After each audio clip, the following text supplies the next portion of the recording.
नीति वचन से। और इस अध्ययन श्रृंखला में हम नीति वचन के किसी एक पत्र को संक्षेप में सीखते हैं। और आज हम नीति वचन उसके 16वें अध्याय के पहले पद को देखेंगे। लिखा है, मन की युक्ति मनुष्य के वश में रहती है, परंतु मुंह से कहना यहोवा की ओर से होता है।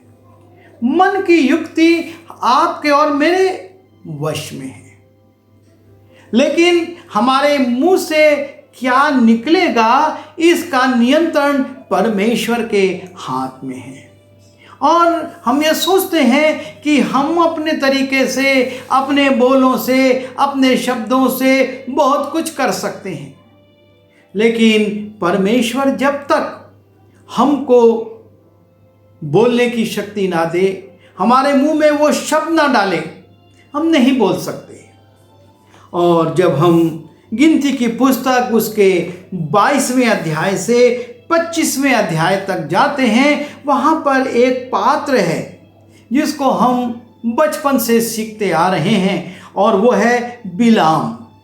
बिलाम नाम का एक व्यक्ति है जो कि परमेश्वर का दास है, और परमेश्वर उसको उपयोग में लाता रहा है। और वो व्यक्ति जो बोलता था वो हो जाता था, क्योंकि परमेश्वर उससे बुलवाता था। और इसलिए वो व्यक्ति जो बातें कहता था वैसा ही हो जाता था।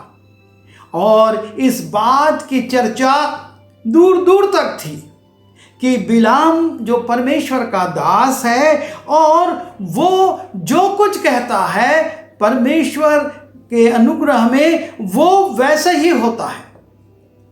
और तब जब हम गिनती उसके 22वें अध्याय में जाते हैं और उसके दूसरे पद में देखते हैं, लिखा है, और सिप्पोर के पुत्र बालाक ने देखा कि इस्राएल ने एमोरियों से क्या किया है, इसलिए मोआब ये जानकर कि इस्राएली बहुत हैं, उन लोगों से अत्यंत डर गया और अत्यंत व्याकुल हुआ। तब मोआबियों ने मिद्यानी पुरनियों से कहा, अब वो दल हमारे चारों ओर के सब लोगों को ऐसा चट कर जाएगा जिस तरह बैल खेत की हरी घास को चट कर जाता है। उस समय सिप्पोर का पुत्र बालाक मोआब का राजा था, और उसने पतोर नगर को, जो महानद के तट पर बोर के पुत्र बिलाम के जाति भाइयों की भूमि थी, वहाँ बिलाम के पास दूत भेजे कि वे ये कहकर उसे बुला लाएं कि सुन, एक दल मिस्र से निकल आया है और भूमि उनसे ढक गई है, और अब वे मेरे ही सामने आकर बस गए हैं। इसलिए आ और उन लोगों को मेरे निमित्त शाप दे, क्योंकि वे मुझसे अधिक बलवंत हैं। तब संभव है कि हम उन पर जयवंत हों और हम उनको अपने देश से मार कर निकाल दें, क्योंकि ये तो मैं जानता हूँ कि जिसको तू आशीर्वाद देता वो धन्य होता है, और जिसको तू शाप देता है वो श्रापित होता है। ये राजा भी इस बात को जानता था कि बिलाम जिसको आशीर्वाद देता है वो आशीषित होता है, और बिलाम जिसको श्राप देता है वो नष्ट हो जाता है, बर्बाद हो जाता है। और इसलिए जब इस्राएली मोआब के सामने आ गए और वो सारे देश में उस मैदान में फैलकर उन्होंने अपने तंबू गाड़ दिए, तो बालाक डर जाता है। वो देखता है कि ये मुझसे बहुत ज़्यादा हैं और इनकी शक्ति बहुत अधिक है, और इसलिए वो सोचता है कि अगर बिलाम आकर इनको शापित कर दे तो हम आसानी से इनको हरा देंगे, इनको नष्ट कर देंगे। और तब बिलाम के पास वो अपने दूतों को भेजता है और उनसे कहता है कि मुझको लेकर आ, ताकि ये मेरे लिए इस्राएलियों को शापित करे। और जब बालाक के लोग बिलाम के पास आते हैं, बिलाम से परमेश्वर कहता है कि तू मत जा, क्योंकि वो आशीषित हैं। लिखा है 12वें पद में, परमेश्वर ने बिलाम से कहा, तू इनके संग मत जा, उन लोगों को शाप मत दे, क्योंकि वे आशीष के भागी हो चुके हैं। परमेश्वर स्पष्ट कर देता है बिलाम पर कि तू बालाक के निमंत्रण को स्वीकार मत कर, तू जाकर उनको शापित मत कर, क्योंकि वो आशीषित हो चुके हैं। पर बिलाम अब उन लोगों को रोक लेता, बोले रात भर रुको, मैं सुबह परमेश्वर मुझ पर जो प्रकट करेगा मैं वैसा करूँगा। और वो मन में ये चाहता है कि मैं जाऊं, ताकि बालाक से मुझको बहुत सारे इनाम और बहुत सारे पैसे मिल सकें। उसको एक लालच है कि मैं ऐसा प्राप्त करूं, पर परमेश्वर उसको आज्ञा देता है कि तू मत जा।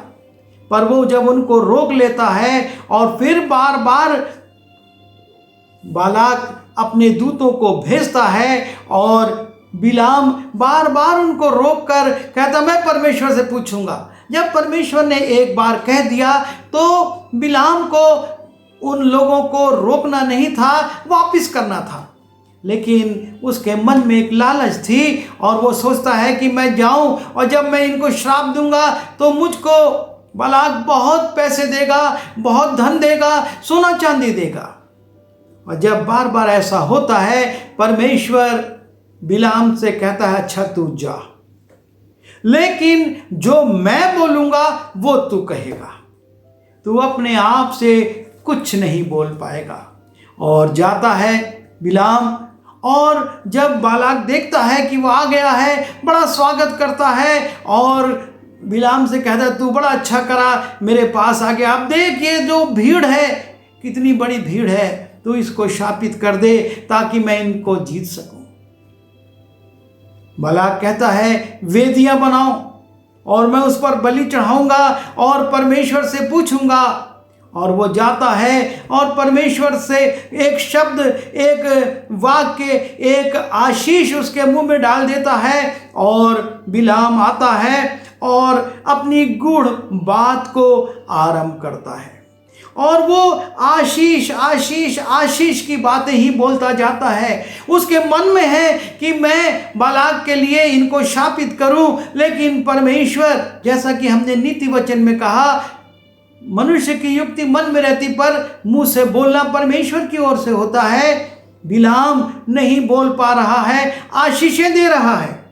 और तब हम 23वें अध्याय के 11वें पद में देखते हैं, लिखा है तब बालाक ने बिलाम से कहा तूने मुझसे यह क्या किया है? मैंने तुझे अपने शत्रुओं को शाप देने के लिए बुलाया था, परंतु तूने उन्हें आशीष ही आशीष दी है।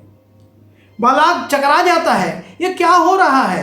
मैंने तो इसको बुलाया, इसका मान सम्मान किया, पर ये जाकर आशीष दे रहा है। तब फिर कहता अच्छा दूसरी दिशा से चल, वहाँ से देख।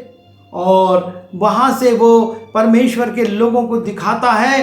बालाक जाता है और उनके लिए वेदियां बनवाता है, सब कुछ कर देता है। और बिलाम कहता है ठीक है मैं जाता हूँ, परमेश्वर से पूछता हूँ। और परमेश्वर से पूछने के बाद जब वो आकर बोलना शुरू करता है तो फिर आशीष के वचन हैं।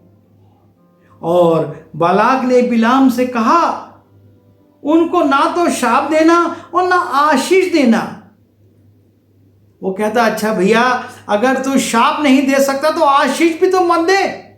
और तब बिलाम ने बालाक से कहा क्या मैंने तुझसे नहीं कहा था कि जो कुछ यहोवा मुझसे कहेगा वही मुझे करना पड़ेगा? मैं अपने तरफ से ना इनको आशीषित कर सकता हूँ ना इनको शापित कर सकता हूँ। तो कह रहा अब ना आशीष दे ना शाप दे, जो स्थिति है वही रहने दे। तू तो आशीष पर आशीष 2 बार हो गया, आशीष दे चुका है। बिलाम कहता है मैं अपनी ओर से कुछ नहीं। तब फिर से बालाक कहता है चल हम और एक दिशा से तुझे दिखाते हैं, शायद वहां से तू इनको श्राप दे सके। और फिर से बिलाम परमेश्वर से पूछता है और जब बोलना शुरू करता है तो आशीष आशीष आशीष, यहाँ तक कि वो 24वें अध्याय के 90 पद में कहता है जो कोई तुझे आशीर्वाद दे सो आशीष पाए और जो कोई तुझे श्राप दे वो श्रापित हो। अर्थात यदि बालाक तुझे श्राप देता है तो वो श्रापित हो जाएगा, और यदि मैं तुझे श्राप देता हूं तो मैं श्रापित हो जाऊंगा, और यदि मैं तुझे आशीष दूंगा तो मैं आशीषित हो जाऊंगा। और तब बालाक का क्रोध भड़क जाता है। ये क्या बात इसने कह दी, मैं तो इसको शाप देने के लिए बुलाया था कि इनको दे, शाप मुझ पर आ रहा है, जो इनको श्रापित करेगा वो आप श्रापित हो जाएगा।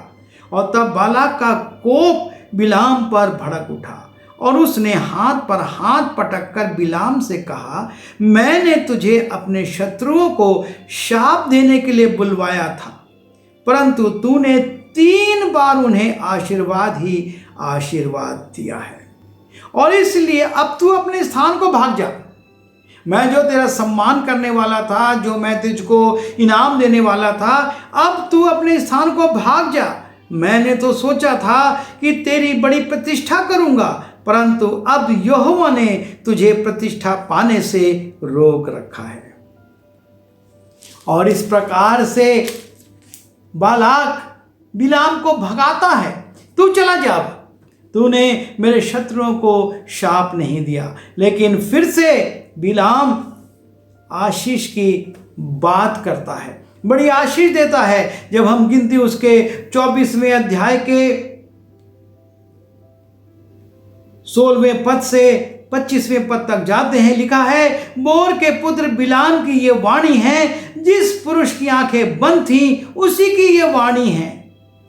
वो वहां से फिर आशीष देता है, 4थी बार वो आशीष देता है, और उसके बाद लिखा है तब बिलाम चल दिया और अपने स्थान पर लौट गया, और बालाक ने भी अपना मार्ग लिया। अर्थात मनुष्य के मन में युक्तियां रहती हैं। बिलाम के मन में इच्छा थी कि वो बालाक के लिए इस्राएलियों को शापित करे, लेकिन वो अपने मुंह से श्राप की बात नहीं बोल सका। हम भी कई बार ये सोचते हैं हम इसको ऐसा कह देंगे, हम उसको वैसा कर देंगे, इसको यहाँ पर लज्जित करेंगे, इसको वहाँ पर हम गिरा देंगे। लेकिन परमेश्वर क्या चाहता है, परमेश्वर क्या बुलवाता है? क्योंकि वचन कहता है राजा का मन नालियों के समान परमेश्वर की अधीनता में रहता है, और वो जिधर चाहता उसको मोड़ देता है। राजा अपने पद पर रहता है, लेकिन उसके मन पर अधिकार परमेश्वर का है, और वो जो चाहता है वो करवा देता है। और इसलिए हमको इस बात के लिए सचेत होना है कि परमेश्वर आपसे और मुझसे क्या करवाना चाहता है। हम अपने स्वार्थ के लिए, अपने लाभ के लिए, तत्कालिक नाम प्रतिष्ठा के लिए ऐसा कुछ ना बोलने की कोशिश करें जो परमेश्वर की इच्छा के विपरीत है, क्योंकि हम नहीं बोल सकेंगे, लेकिन परमेश्वर उनको जिनके विरुद्ध हम हैं आशीष दिलवाएगा। प्रभु हमारी सहायता करे कि हम इस पद की उस गूढ़ता में जाएं और अपनी जुबान पर नियंत्रण रखें और हमेशा परमेश्वर की अधीनता में ही बोलने वाले हों। आइए प्रार्थना करें। प्रभु जी हमारी सहायता करिए, जैसा कि राजा सुलेमान ने कहा कि मनुष्य का मन उसके वश में रहता है, पर जुबान से बोलना परमेश्वर की ओर से होता है। प्रभु जी हमारी सहायता करिए कि हम अपने मन को भी और अपनी ज़ुबान को भी आपकी अधीनता में छोड़ें, ताकि जो आप चाहते हैं वो कर सकें। हम बिलाम के जीवन को देखते हैं किस प्रकार से बाद में वो युद्ध में मारा गया, तलवार से काट दिया गया, क्योंकि उसने आपके लोगों के विरुद्ध बोलने की कोशिश करी। आपने उसको शापित नहीं होने दिया, लेकिन आप उसके मन की बात को जानते थे कि बिलाम के मन में क्या है, और वो उन लोगों को जो आपके आशीषित लोग हैं क्या कहना चाहता है। और आपने उसको ना सिर्फ बोलने से रोका, लेकिन उसके जीवन में भी समस्याओं को लाकर और उसके जीवन को समाप्त कर दिया। प्रभु जी अनुग्रह कीजिए कि हम ऐसी गलती ना करें, लेकिन वही बोलें और वही सोचें जो कि आप चाहते हैं। विनती यीशु के नाम से मांगता हूँ, आमीन।